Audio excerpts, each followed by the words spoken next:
Some viewers may find the following video disturbing. Viewer discretion is advised.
You guys know what this represents?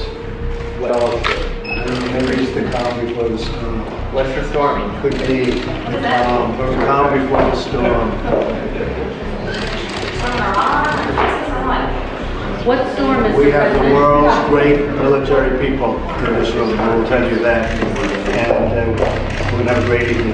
Thank you all for coming. Thank you. What storm, Mr. President? You'll find out.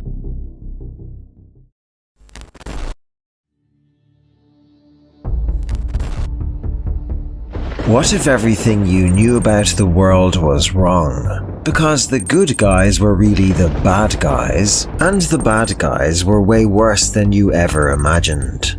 By the end of this series, you will know that President Trump is involved in working with military patriots to bypass the media in a covert battle with the deep state.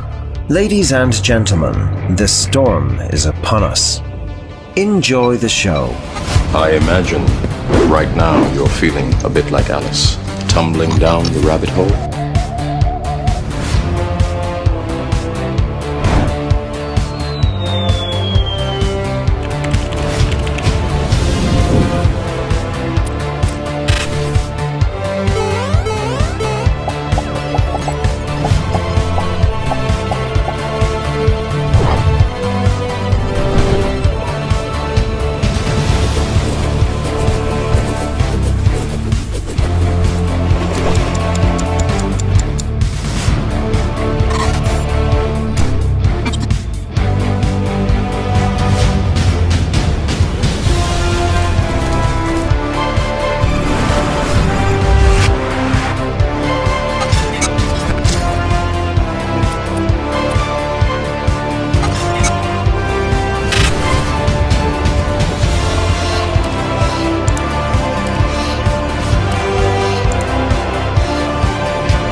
Welcome back for another Truth Bomb.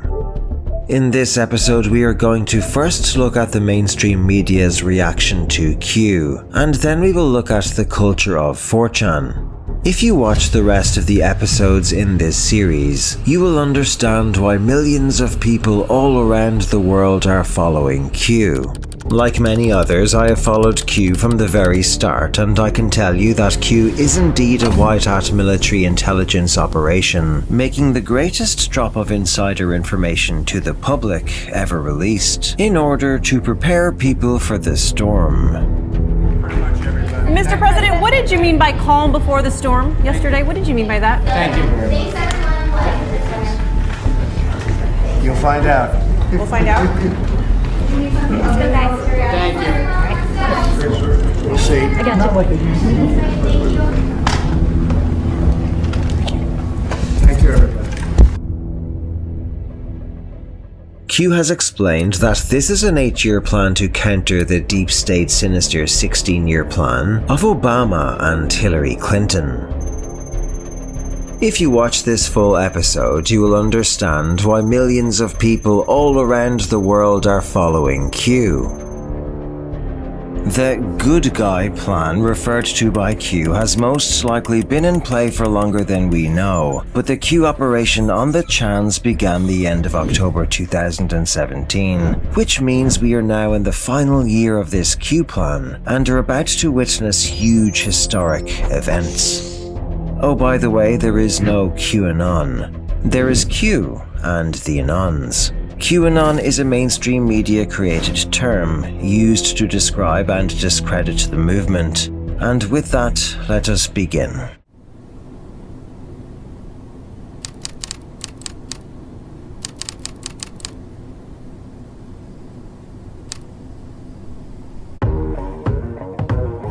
This next segment is brought to you by the letter Q, specifically QAnon. QAnon. QAnon. QAnon. QAnon. QAnon. QAnon. QAnon. QAnon. QAnon. QAnon. QAnon. QAnon. What is QAnon? People who believe in the QAnon conspiracy theory. Are so broad and It is also shockingly widespread. It's like an alternative reality game. How would you go about explaining it? QAnon is the Harry Potter of conspiracy theories. And the QAnon conspiracy movement. Q, the QAnon movement. It was started in 2017 by an anonymous poster claiming to have classified information about a secret plot by the so-called deep state against President Trump and his supporters. Digital soldiers. Pro-Trump conspiracy cult. Extreme right-wing conspiracy theory. In the history of 60 Minutes, I'm not sure we've ever reported a story that for the most part is pure fantasy. But that's how to best sum up QAnon, an ever-shifting mega conspiracy theory that's bizarre and nonsensical. As wacky as it is, though, millions of people appear to be caught up in the internet-based cult. These fringe theories ricocheting off the shadowy corners of the internet are now starting to see the light of day. And that means there are dangerous, real-world consequences that demand the rest of us stop scratching our heads in disbelief and start to take serious notice of QAnon. A bizarre conspiracy theory has taken root firmly on the fringes of the American right. Where we go one, we go home. Where we go one, we go home. These people are taking an oath to QAnon, a mishmash of conspiracy theories which holds Donald Trump as the savior of the world.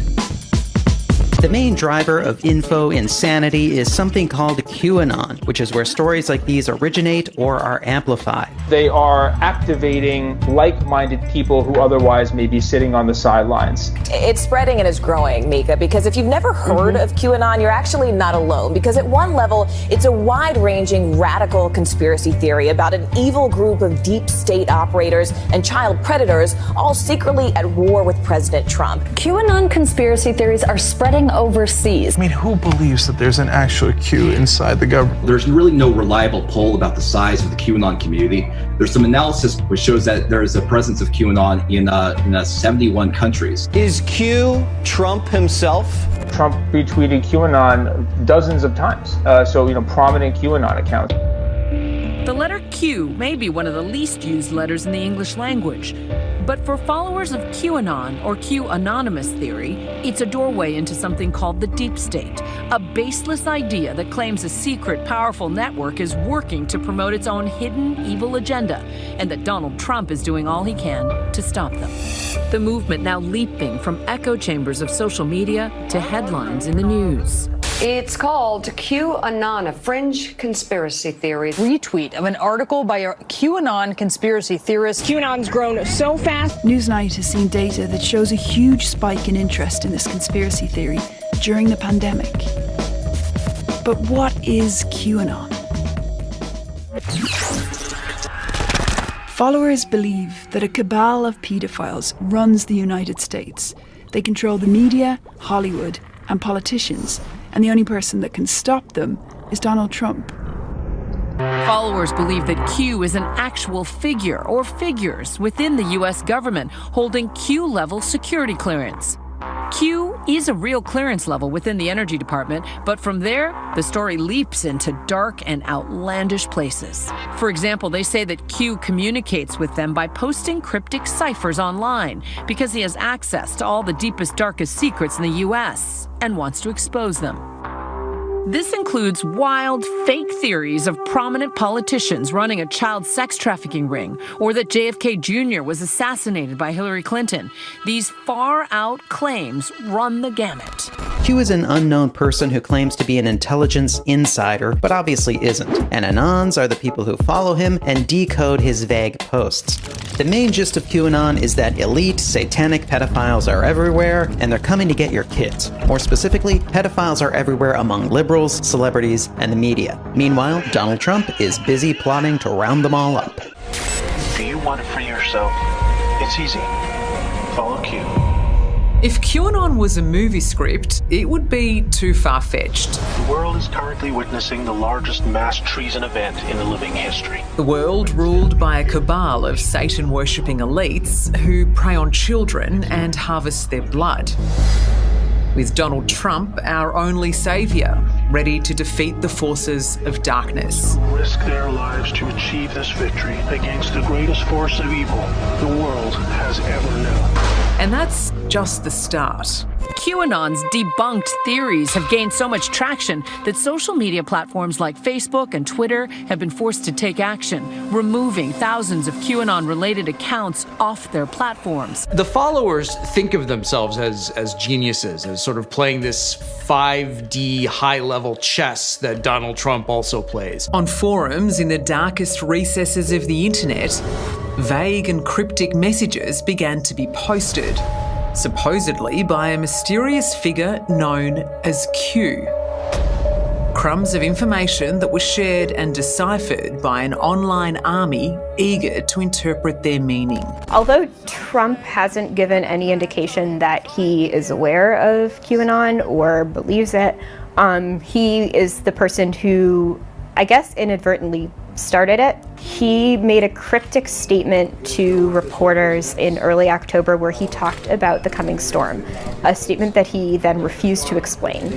Calm before the storm. The phrase "the storm" has come to be super important to people who believe or circulate these posts, where the storm refers to this kind of coming mass justice against all of Trump's enemies. After this statement a few weeks later, there started to be these kind of anonymous posts on a site called 4chan. They started spreading to other platforms like YouTube and like Reddit, where people who maybe aren't as familiar with how 4chan works or how to read it could start to access and see these posts and get excited about them. A QAnon came along and built a, kind of a Pizzagate on steroids. In a memo, the FBI described the group as a potential domestic terror threat. So is the idea that the rest of us are ignorant if we don't understand it? Yes, the rest of us are asleep, but the Q people want to wake us up.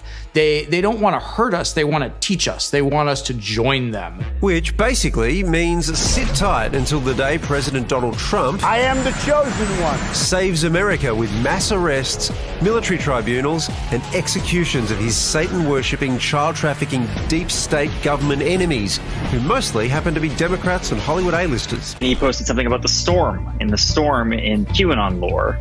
is the idea that one day Donald Trump, led by a secret military, is going to go and execute all these people viewed as the deep state for all of their crimes against children, which they believe are happening. Some of the figures that the QAnon narrative features are like Hillary Clinton, she comes up a lot, Barack Obama, George Soros, Bill Gates, Tom Hanks, Oprah Winfrey, Chrissy Teigen, Pope Francis. So sort of powerful and prominent figures. Donald Trump would declare martial law. There would be military tribunals and mass executions of his enemies. The term is the storm, and people on QAnon, as you pointed out in your reporting, are waiting effectively for a command from Donald Trump. They want him to say something pretty specific on that, on Truth Social or wherever they're watching his moves. My fellow Americans, the storm is upon us. This is just deep Q lore, and to them that means he's going to somehow activate the National Guard to go and arrest all, the deep state and things like that.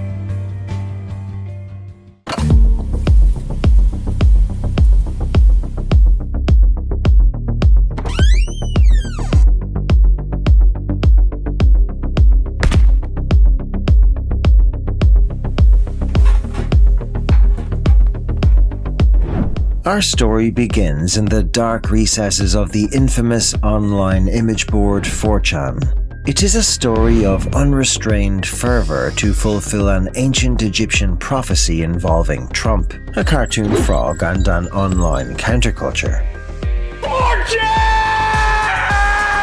4chan is an anonymous image board website where users can post content in threads on various boards. According to the Q posts, White Hat military insiders have been communicating directly with users on 4chan. But why 4chan? The forums 4chan, 8chan and 8kun are the few remaining platforms where anonymous free speech prevails. To understand why the military have rolled out Q as an operation to bypass the corrupted bought and paid for mainstream media, one needs to understand the culture of the internet forums where Q first appeared. The essence of Chan culture is a high IQ game of one-upsmanship, a kind of constant cyber sniping to fool others via trolling and LARPing, and avoid being fooled. To get a taste of what it's all about, let's have a closer look at the culture of 4chan's Paul, and some examples of weaponized autism that are guaranteed to blow your mind.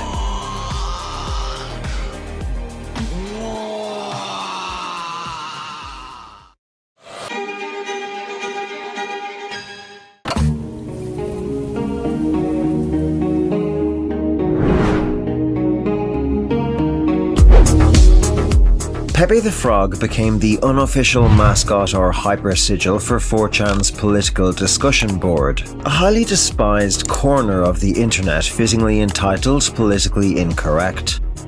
Paul is one of 4chan's most popular sub-forums, and is one of the main forces that set the tone for online fringe political discussion, due to people being able to remain anonymous.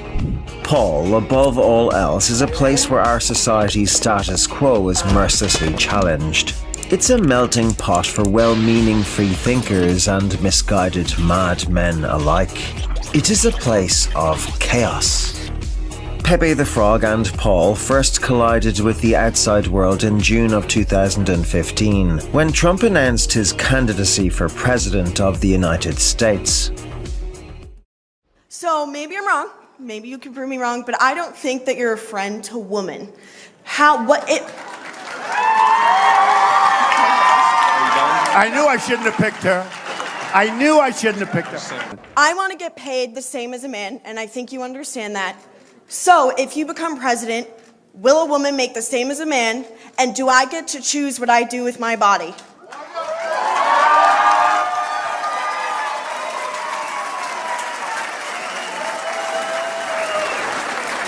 You're going to make the same if you do as good a job.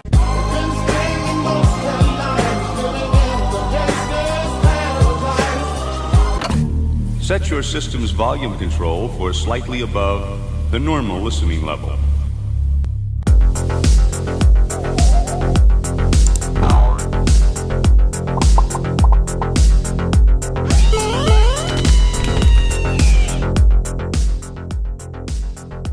Trump, with his aversion to political correctness and penchant for flair and showmanship, was Paul's immediate candidate of choice. And so, Pepe the Frog was edited to wear a Make America Great Again hat, and began appearing in hundreds of Trump-supporting forum posts.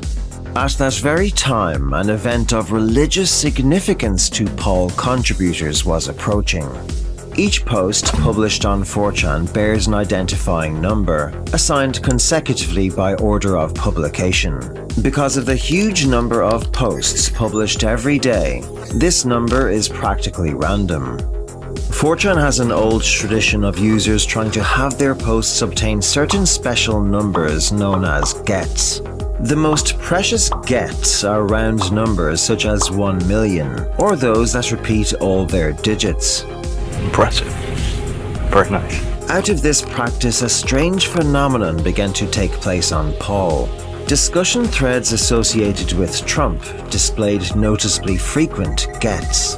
By October of 2015, Paul was approaching its 7777777th post, seen to be of particular importance because the number 7 is often associated with good luck and fortune. The post that would get that number was sure to gain legendary status within the community.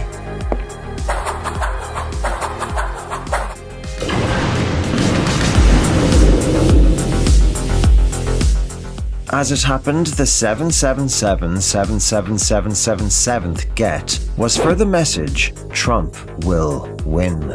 This sent Paul and the broader 4chan community into paroxysms of amazement and glee.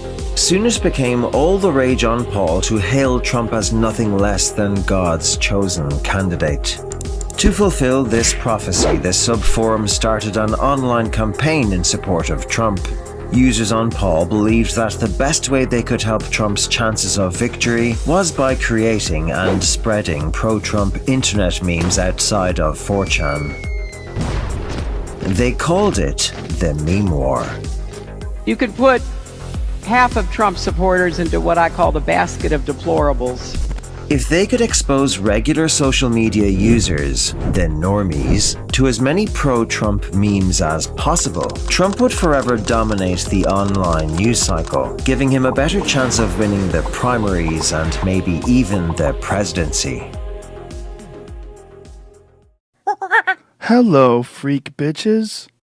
Well, it's also one of the big problems with this hard stance of the left, of the hard left, like this Pepe the Frog thing. Like that anybody, I mean, one of the things that I tweeted was some guy that called me, you just admitted you're a Nazi because I posted a meme that someone had created of me as Pepe the Frog. And apparently there's Pepe the Frog of everybody. And so this guy was like, well, you just admitted you're a Nazi. And I'm like, see, this is a part of the problem. And this creates a massive blowback. People are getting angry because that frog, for the most part, is used humorously.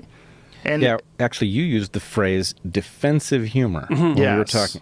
And it really is. And I think, I mean, this is, I didn't mean to interrupt you, Joe, but no, please do. There's something about the idea that the effectiveness of this meme is that it tangles people with no sense of humor in knots.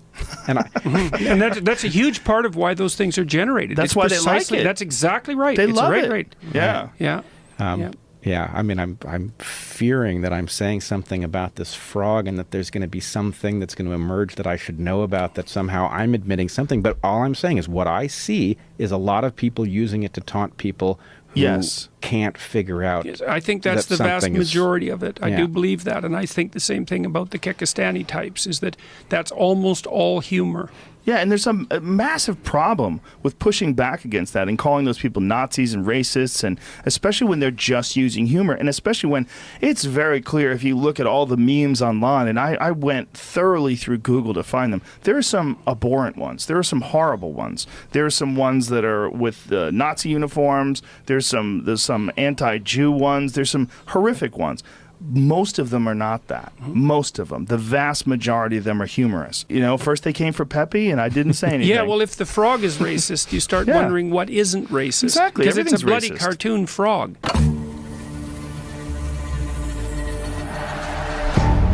It is said that the spiritual energies of Anons channeled through the internet via their weaponized autism can cause events to manifest. It is quite simply meme magic. So what is Kek and where did it come from? The name, usage and ultimately the ideas around it originated in gaming culture, particularly on chat boards devoted to the World of Warcraft online computer games. In those games, participants can chat only with members of their own faction in the war, either alliance or horde fighters, while opposing players' chats are rendered in a cryptic form based on Korean. Thus, the common chat phrase lol, laugh out loud, was read by opposing players as kek. The phrase caught on as a variation of lol in game chat rooms, as well as in open forums dedicated to gaming, animation and popular culture, such as 4chan and Reddit, where the Pepe the Frog meme also has its origins. One day a poll contributor discovered that Kek is also the name of an ancient Egyptian frog god that was known as the bringer in of light. The similarities between Kek and Pepe were striking. The pot really started to boil when this bizarre misprint statuette was dug up from a mysterious vendor called Ancient Treasures on Amazon. For years, the product had been coincidentally mislabeled a Kek statue. In the hieroglyphics on the front of the statue, Kek is portrayed as a man seemingly sitting at a computer screen. This new digital faith was summed up neatly in this image passed around on all the major image boards of the day. In the fertile imaginations at play on 4chan's image boards, this coincidence took on a life of its own, leading to wide-ranging speculation that Pepe was actually the living embodiment of Kek.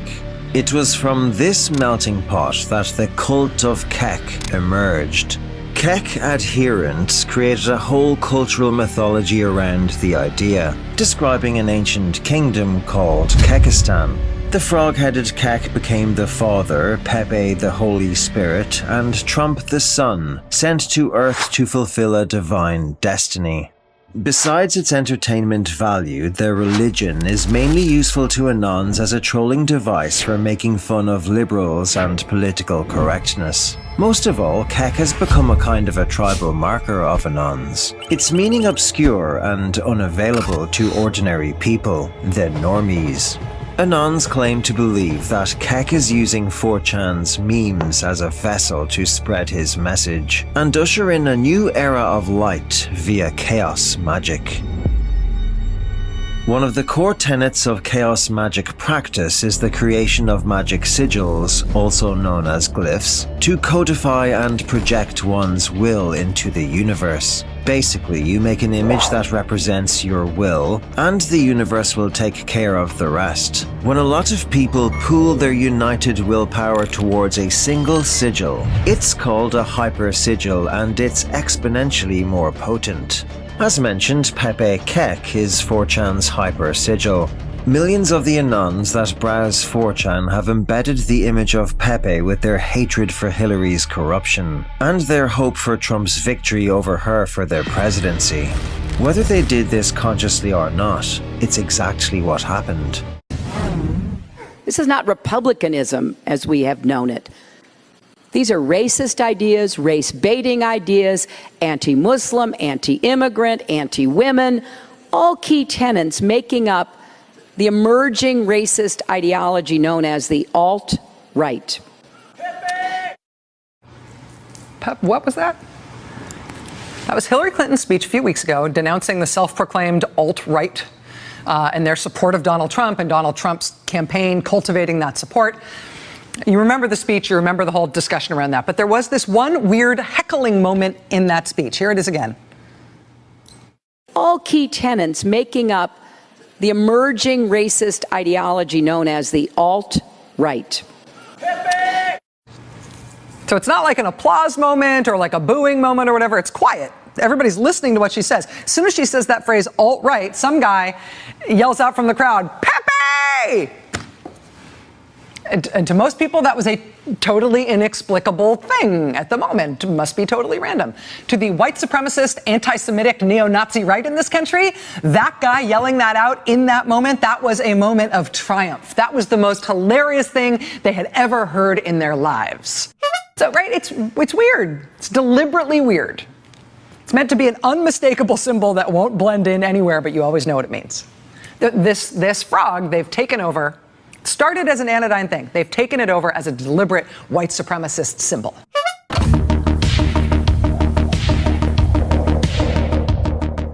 The Kekastanis busied themselves with their chaos magic, disseminating Pepe memes everywhere on the mainstream internet. Soon Paul's users were, quite ironically at first, attributing all strokes of luck for the Trump campaign, and likewise all strokes of misfortune for the Hillary campaign, to their benevolent frog-headed deity. But all of that came to a head on September the 11th, 2016, when 3 major mind-blowing events transpired within 48 hours of each other. 3 events that would change the face of Kek worship forever. The first event was Hillary Clinton fainting in New York. The second event that happened hours later was that the Clinton campaign mistakenly declared Pepe a public enemy by putting out an explainer article trying to accuse Pepe and Trump of white supremacy. A grave misunderstanding of online counterculture.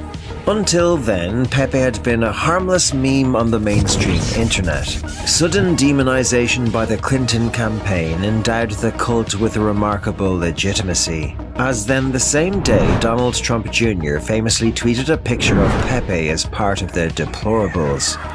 I think, Boris, that Democrats, like Maria, would probably cite things like this to prove their point. Donald Trump Jr., for example, he put this image on his Instagram account. It's a meme of Pepe. And for those of you who don't know, Pepe is a white nationalist symbol. The overwhelming sentiment of Paul, still reeling from the event, is captured 2 days later in this post entitled, "Stop, Please." I didn't believe in meme magic at first. I thought you were all joking. Then Trump won his first primary and I thought, that's a coincidence. Then he became the candidate and I thought things were getting weird.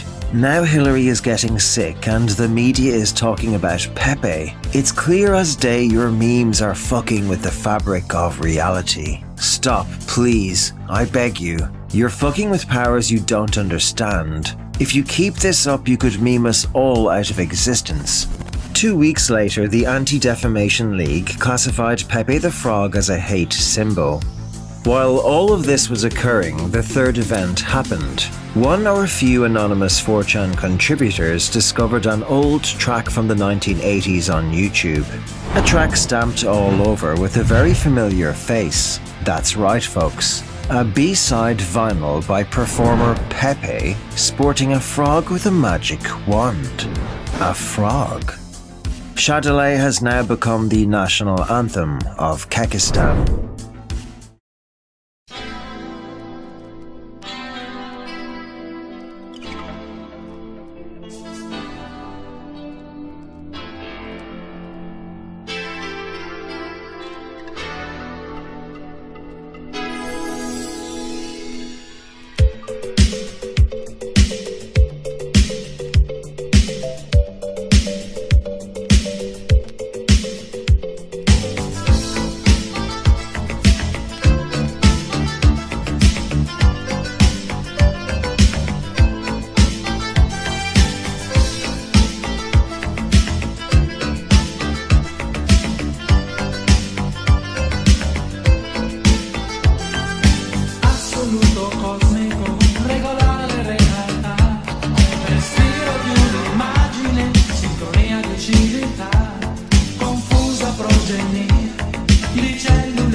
But soon the Kekistani's, a proud people, would be challenged by a celebrity enemy of Donald Trump.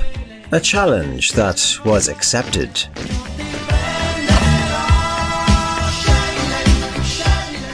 It's sort of like that thing that they did with Shia LaBeouf when he had that website. Oh, yeah, and 4chan got to the bottom of it. He would not replace, or he would not divide us. Yeah. And then they use like flight patterns and shit. Yeah. It was the most brilliant thing that anyone's ever done. It's weaponized autism. Yeah. It was amazing. Do it! Just do it!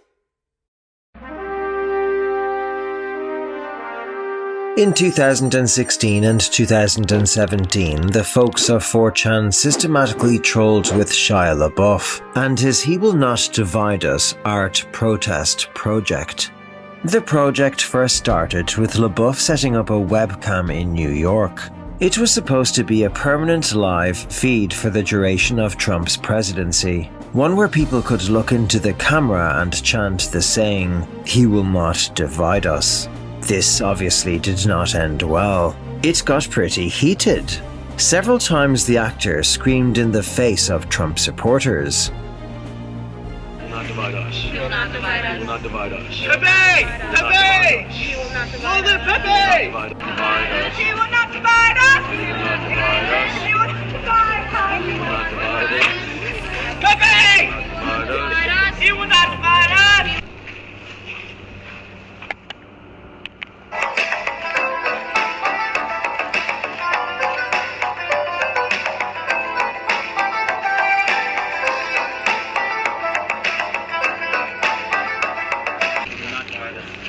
He will not divide us.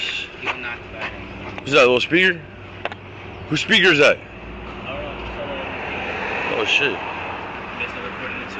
He will never divide us! He will not divide us! We must ensure the existence of the white people on He will not divide us! He will not divide us! He will not divide us! Oh, you're not divide us! He will not divide us! He will not divide us! He will not divide us! He will not divide us! He will not divide us! He will not divide us! He will not divide us! He will not divide us! He will not divide us! Dude, you're being a piece like fucking cheese. He will not divide us! He will not divide us! He will not divide us! Boy, that escalated quickly. I mean, that really got out of hand fast. It jumped up a notch. It did, didn't it? This all culminated in LaBeouf being arrested and charged with assault and harassment. The non-stop bullshit surrounding his art project seemingly got to some people, and it was shut down by the Museum of the Moving Image in Queens, where it was located. Shia, ever the trooper, carried on with a new He Will Not Divide Us project. But instead of vanquishing the trolls, he started the most intense game of capture the flag ever. This was covered in a legendary video series by the Internet Historian YouTube channel.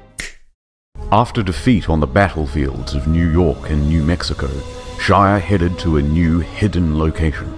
No more chanting or interaction. This latest exhibit would just be a flag waving arrogantly in front of a camera. There were no landmarks, no scenery, no clues at all to its whereabouts. It would be impossible to find, and nothing could stop the broadcast. Checkmate. And this would allow Shia to act smug for the next 4 to 8 years. That is, unless Pol's agents could find a way to track it down. Challenge accepted. It was to be the greatest game of capture the flag ever. Pol began organizing. They set about gathering all the information they could on the local environment, trying to match up cloud, wind patterns, and ambient noise.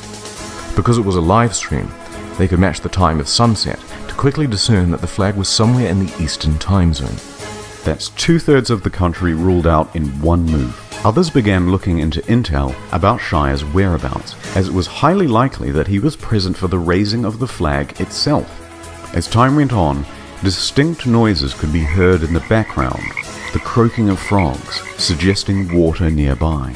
Then, the second big break. In the distance, just faintly, 2 jet streams. Pol quickly opened a live feed of all of the air traffic across the eastern seaboard, but identifying these 2 lines, amongst all of this, would be a challenge. Meanwhile, social media trackers found this post. At a small town diner in Tennessee, this waitress couldn't help but brag about her run-in with Shire. It was another big break. TMZ also reported that Shire had been seen fly fishing in the area. The search was closing in on Greenville, Tennessee. The hunt was moving much faster now. According to the aviation team, 2 more planes would soon be flying overhead. If they could be spotted on the live stream, Pol would have confirmation. Bingo. To further narrow down the search area, the aviation team started charting all of the flight paths of spotted planes. But they still needed more information, and as day turned to night, they got it. Pol's astronomy division used the constellations to narrow down the angle and rough position of the camera. With this, the flight paths, and some advanced trigonometry, the candidate area had been reduced way down. Further confirmation from weather satellites backed up the claim as an agent was dispatched to the scene. As he drew close, he started honking the horn, while viewers of the live stream gave feedback as it got louder. A few minutes later, target sighted. But he couldn't just head in during broad daylight and risk Shire's wrath. Instead, he had to wait for the cloak of night. In the meanwhile, Pol got to work devising an infiltration strategy. A few hours later, the flag came down, and a MAGA hat and shirt went up. It was a beautiful moment, and it all took place on the live stream. Pol's Central Intelligence Agency had clocked Windu Season 3 in 38 hours and 14 minutes, and poor Shire was divided for a 3rd time. Could he ever recover? Could this be the end?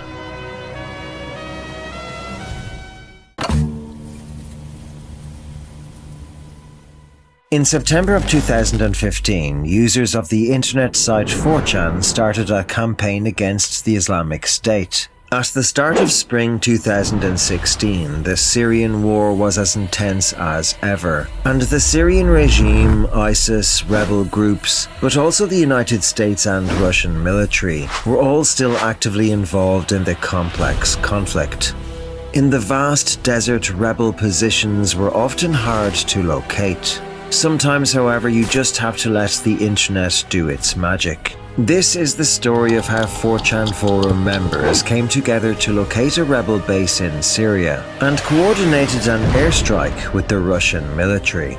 The story starts on May 30th, 2016, when a user shared a YouTube video of a rebel training camp in northern Hama in Syria.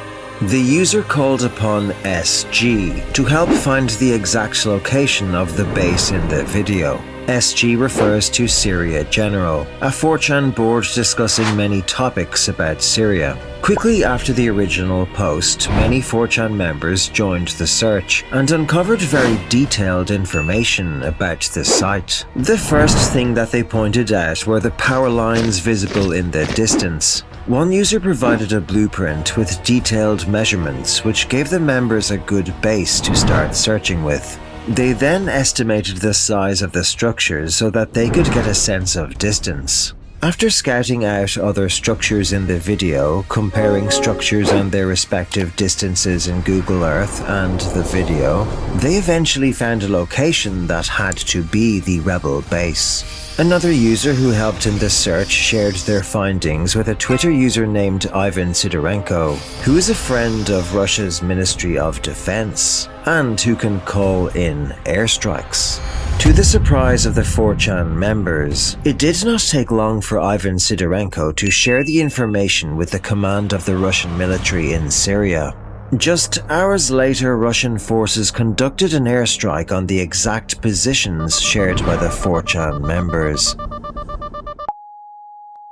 On the 30th of May 2016, Paul's SG helped Russia strike terrorists in Syria. We found new rebel training video on YouTube, and so we decided to locate it on Google Earth. Rebel training camp in northern Hama. Can we find it, SG?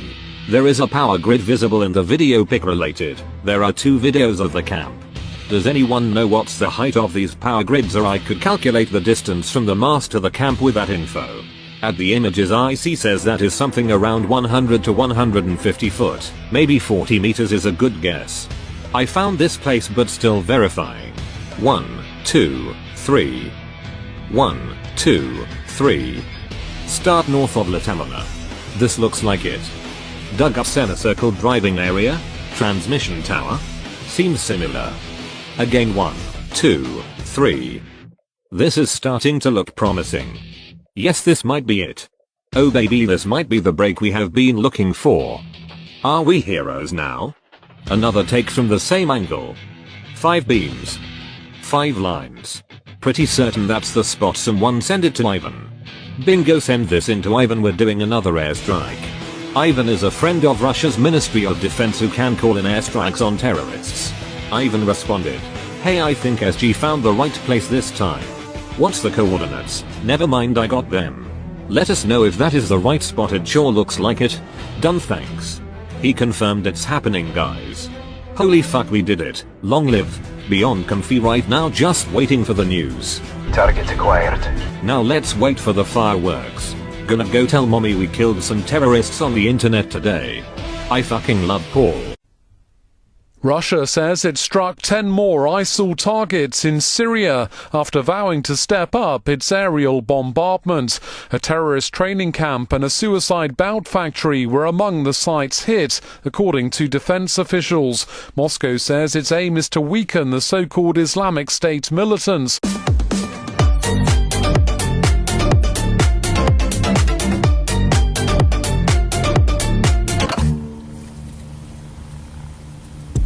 As you likely know, in 2016, WikiLeaks published emails from Hillary Clinton's private email server, along with a huge series of email dumps from her campaign chairman John Podesta's account. Some of the correspondence was deemed classified, and thus she was in violation of the law. In July 2016, Trump famously suggested, Russia, if you're listening, I hope you're able to find the 30,000 emails that are missing.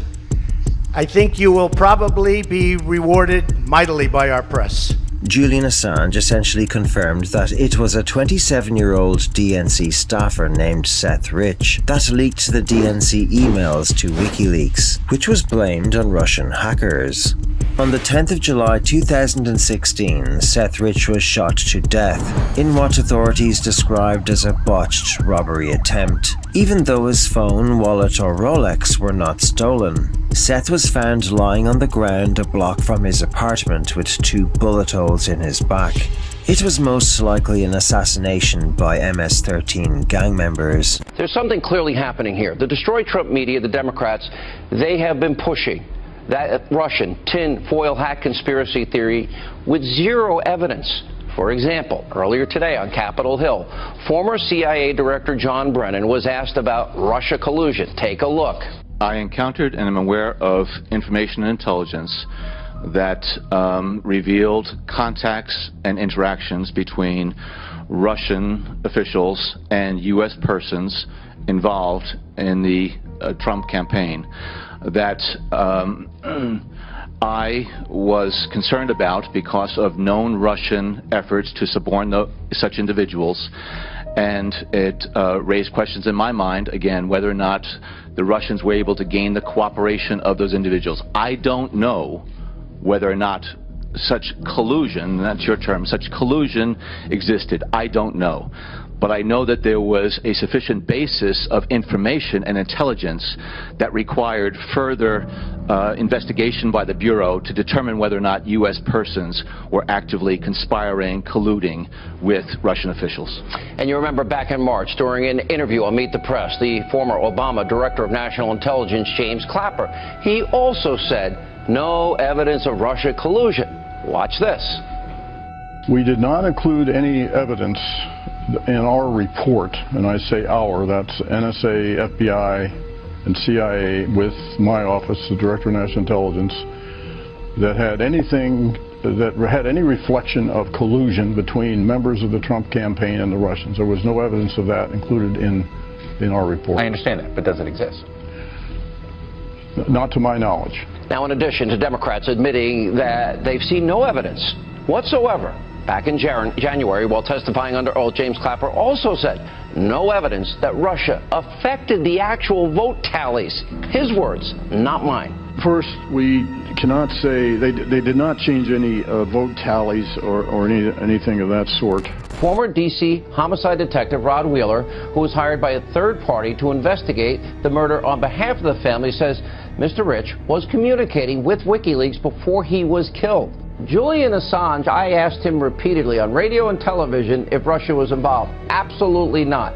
Now, believe him or not, he's a guy that WikiLeaks has an 11-year history of never being proven wrong. And all these leaks, by the way, a lot of them ended up being published in places like the New York Times.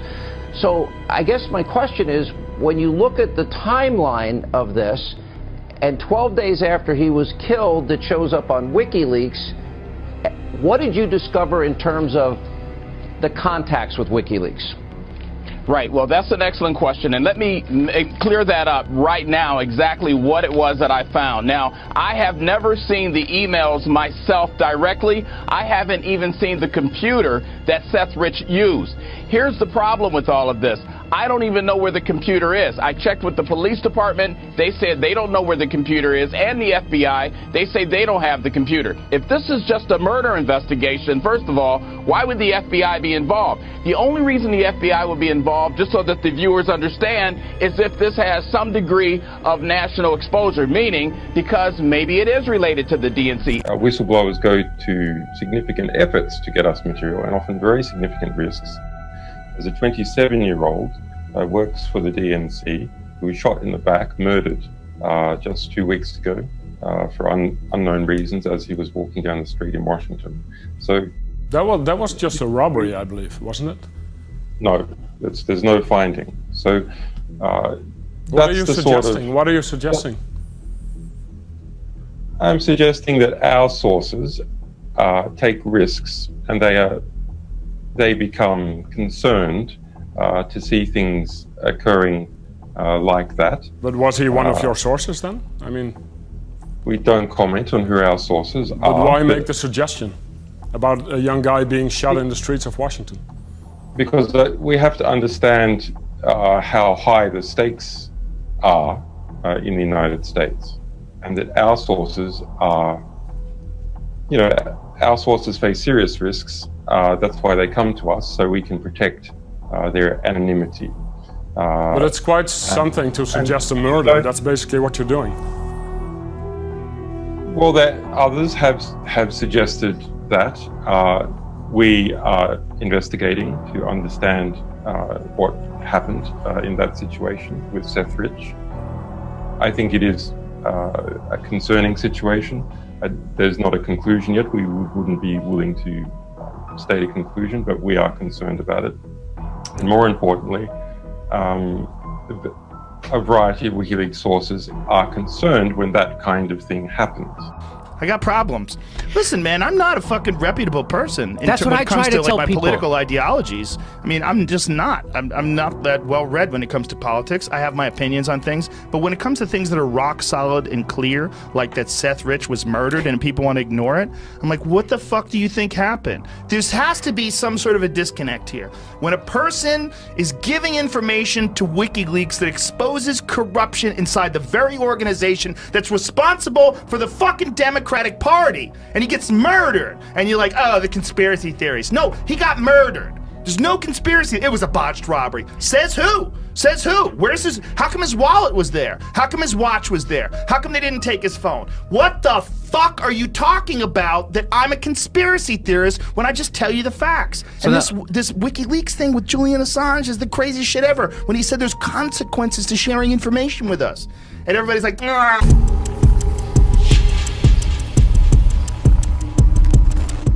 General Flynn and his son, Michael Flynn Jr., called for people to look into the emails, whilst Anons gathered on sites like Reddit, Vote and 4chan and began researching.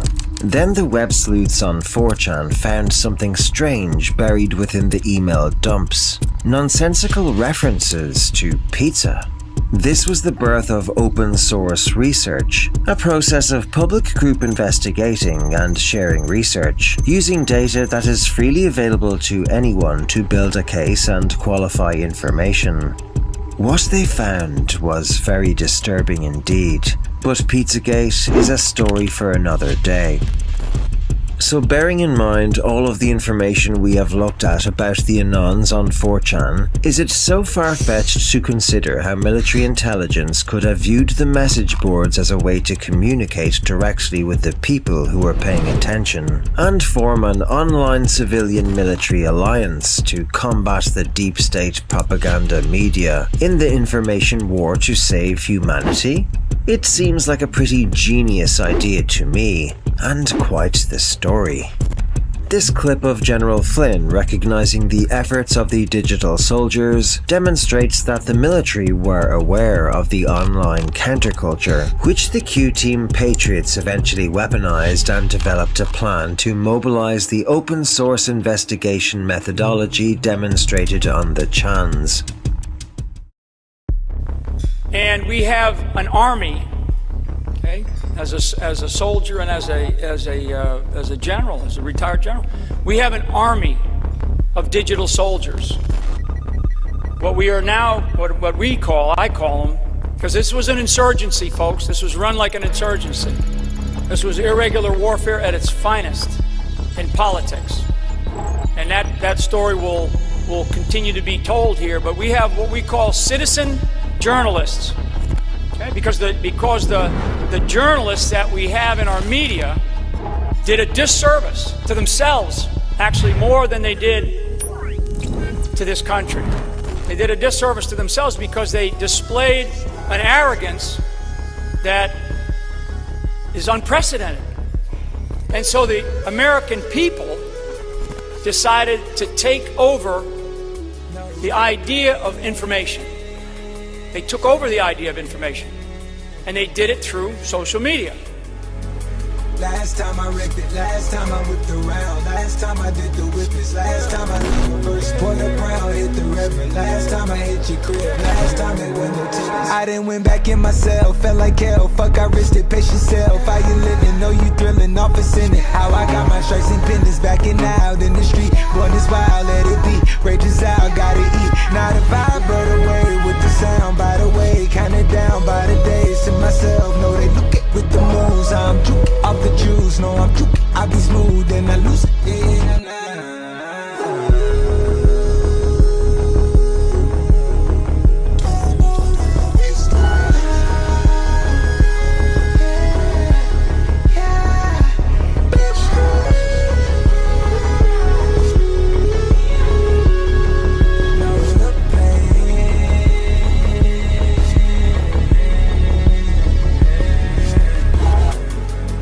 the opera, here red and blue outside, I think our options up.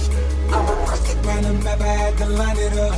I be swerving on the waves, it's like a line of us. Moving verse on my turf, I'm out of line. I put in work, I draw the line and cross it first. I need the time, I need the search, it's just like one and make it work. Skirt, skirt, in a verse, skirt, skirt, round the land, Boeing jet, make it land. It's slow motion when I dance. In your eyes, I see your trance, I run away and then you prance. If I show the hideaway, will you hide out and let it blam? Ain't no time of facing scams, I know.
Don't forget to subscribe and click the notification bell for more must-see videos.